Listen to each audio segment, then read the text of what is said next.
தென் அது மட்டும் இல்லாம எல்லாருக்குமே தெரியும் இன்னைக்கு தண்ணியோட தேவை விவசாயிகள் எந்த மாதிரி தவறா வந்து யூஸ் பண்ணிக்கிட்டு இருக்காங்க. அந்த தண்ணியோட தேவை ஒரு செடிக்கு இந்த அளவு தேவையே இல்லை, அந்த அளவு வந்து விவசாயிகள் வந்து பயன்படுத்திக்கிட்டு இருக்காங்க சார். நான் ஆல்ரெடி சொன்னேன், வெறும் ரசாயன உரங்கள் பயன்படுத்துறதுல மட்டும்தான் மண்ணோட வளம் குறையும் அப்படிங்கிற ஒரு மைண்ட் செட்ல விவசாயிகள் இருக்காங்க. கண்டிப்பா அது கிடையாது சார். நம்ம பண்ணக்கூடிய விவசாய முறையினாலையும் மண்ணோட வளம் குறையும் சார். நம்ம ஒரே மாதிரி பயிர் சுழற்சி பண்ணாம இருந்தாலும் சரி, மண்ணை ரொம்ப டிஸ்டர்ப் பண்ணாலும் சரி, இந்த மாதிரி தண்ணியோட தேவையை ரொம்ப அளவுக்கு அதிகமாக யூஸ் பண்ணாலும் சரி, உங்க வயல்ல மண்ணோட வளம் குறையும் சார். இந்த நீர்ப்பாசன வசதி முதல் மெத்தடில் எதுக்காக இந்த மாதிரி தொழில்நுட்பங்கள் வளர்ந்துச்சு அப்படின்னு பார்த்தீங்கன்னா, எல்லாருக்குமே தெரியும் தண்ணியோட யூசேஜை குறைக்கிறதுக்கு. அந்த தண்ணியோட யூசேஜை குறைக்கிறதுக்கு நம்ம வந்து ஹைட்ரோபோனிக்ஸ் ஏரோபோனிக்ஸ் மெத்தட் இருக்கு. அதுதான் இருக்கிறதுலே 90% தண்ணியை வந்து மிச்சப்படுத்த முடியும் நம்ம நார்மல் விவசாயத்துல இருந்து. அதை வந்து நம்ம பண்ணணும்னா கோடிக்கணக்கில் செலவாகும். அந்த மெத்தடில் பண்ண முடியாது. அதுக்கு முன்னாடி வந்த ஒரு தொழில்நுட்பம் தான் ஹைட்ரோஜெல் ஃபோனிக். இந்த ஹைட்ரோஜெல் ஃபோனிக்கு நம்மளோட வெஸ்டீஜ் அக்ரி ப்ராடக்ட்டுக்கும் என்ன சம்மந்தம் அப்படின்னு பார்த்தீங்கன்னா, இந்த ஹைட்ரோஜல் ஃபோனிக்கில் இருக்கக்கூடிய ஒரு ப்ராடக்ட் தான் நம்மளோட அக்ரி ப்ராடக்ட்ல இருக்கு. அந்த அக்ரி ப்ராடக்டோட குணம் என்ன அப்படின்னு பார்த்தீங்கன்னா, ஒட்டகம் மாதிரியே வேலை செய்யும். அதாவது தண்ணியை சேமிச்சு வச்சுக்கிட்டு செடிகளுக்கு தேவைப்படும் போது ரிலீஸ் பண்ணக்கூடிய ஒரு பொருள் தான் நம்மளோட அக்ரி அக்வாஜல் சார். இந்த அக்வாஜலோட குணம் என்ன அப்படின்னு பார்த்தீங்கன்னா, இந்த அக்வாஜல் மண்ணுக்கு கீழே போனதுக்கப்புறம் நம்ம வந்து தண்ணியோ உரத்தையோ கலந்து விடும்போது, வயல்களுக்கு விடும்போது, அந்த தண்ணியையும் அந்த உரத்தையும் அந்த ஜெல்லுக்குள்ளே பிடிச்சு வச்சுக்கணும். அந்த ஃபோட்டோ பார்த்தீங்கன்னா தெரியும். அந்த ஜெல்லு வடிவத்தில் வேர் முடிச்சுக்கல பிடிச்சி வச்சுக்கு சார்.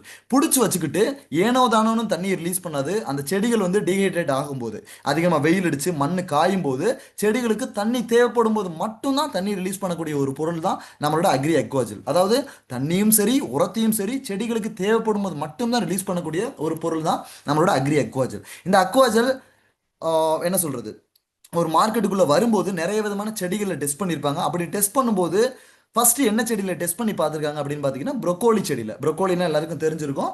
காலிஃப்ளவர் மாதிரியே மேலே வந்து பச்சை கலரில் இருக்கும். அந்த செடியில் ஃபர்ஸ்ட் வந்து அக்வாஜல் டெஸ்ட் பண்ணி பார்த்துருக்காங்க. அதாவது என்ன மாதிரி டெஸ்ட் பண்ணியிருக்காங்க அப்படின்னு பார்த்தீங்கன்னா, இந்த ப்ரொக்கோலி செடி வச்சிருந்த விவசாயி காலங்காலமாக வருஷம் வருஷமாக 100 லிட்டர் தண்ணி விட்டுக்கிட்டு இருந்திருக்காரு. ஆனால் அக்வாஜல் மண்ணுக்கு கீழே இருக்கும்போது 100 லிட்டர் தண்ணி விடலை, வெறும் 75 லிட்டர் தண்ணி மட்டும் விட்டுருக்காரு. அதாவது 25% தண்ணி கம்மியாக விட்டு கிட்டத்தட்ட 34% வந்து மகசூல் வந்து அதிகமாக வந்து எடுத்திருக்காரு. அக்வாஜல் மண்ணுக்கு கீழே இருக்கும்போது ஓகேங்களா. தென் அக்வாஜலோட தேவை தண்ணியோட தேவையை குறைக்கிறதுக்கு மட்டும்தானா அப்படின்னு கேட்டிங்கன்னா கண்டிப்பாக கிடையாது. மண்ணுக்கு கீழே இருக்க கிருமிகளையும் சரி, வேர்கள் உருவாக்கத்தை நல்லா கீழே ஊடுறதுக்கும் சரி, தென் அது மட்டும் இல்லாமல் விவசாயத்தில் இருக்கக்கூடிய மிகப்பெரிய பிரச்சனையான மண் அரிப்பையும் கண்ட்ரோல் பண்ணக்கூடிய திறன் நம்மளோட அக்ரி அக்வாஜலுக்கு இருக்கு.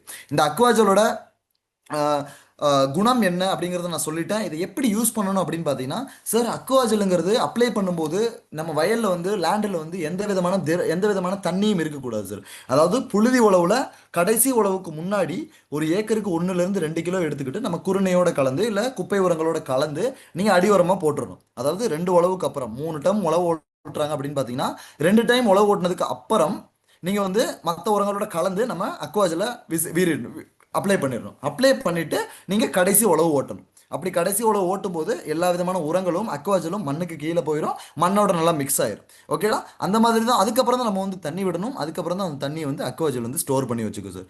தென் நான் வந்து தென்னை வச்சிருக்கேன் சார், நான் வந்து மாமரம் வச்சிருக்கேன், நான் கொய்யா வச்சிருக்கேன். அந்த மாதிரி பல்லாண்டு பயிர்களுக்கு என்ன மாதிரி நான் வந்து அக்வாஜல் அப்ளை பண்ணணும்னா, வட்டப்பாத்தியை சுற்றி ஜஸ்ட் ஒரு குழி மாதிரி எடுத்துக்கிட்டு அதில் நம்ம அக்வாஜலை மற்ற உரங்களோட கலந்து எல்லா பக்கமும் ஒரு போல இருக்கிற மாதிரி நம்ம வந்து அக்வாஜல் வந்து அப்ளை பண்ணணும் சார். அப்ளை பண்ணிட்டு மண்ணை போட்டு அணைச்சிட்டு அதுக்கப்புறம் நீங்கள் தண்ணி விடணும். இந்த அக்வாஜலோட குணம் மண்ணுக்கு கீழே 8 மாதம் வரை வேலை செய்யும் சார். நீங்கள் திரும்ப திரும்ப அக்வாஜலை கொடுக்க வேண்டிய அவசியம் கிடையாது. அடி உரம் போடும்போது மட்டும் நீங்கள் கொடுத்தா போதும். தென்னை மாதிரி மாங்காய் மாதிரி பயிர்கள் இருக்குது அப்படின்னா நீங்கள் வருஷத்துக்கு ஒரு டைம் மட்டும் அக்வாஜல் கொடுத்தால் போதுமானது. ஓகே.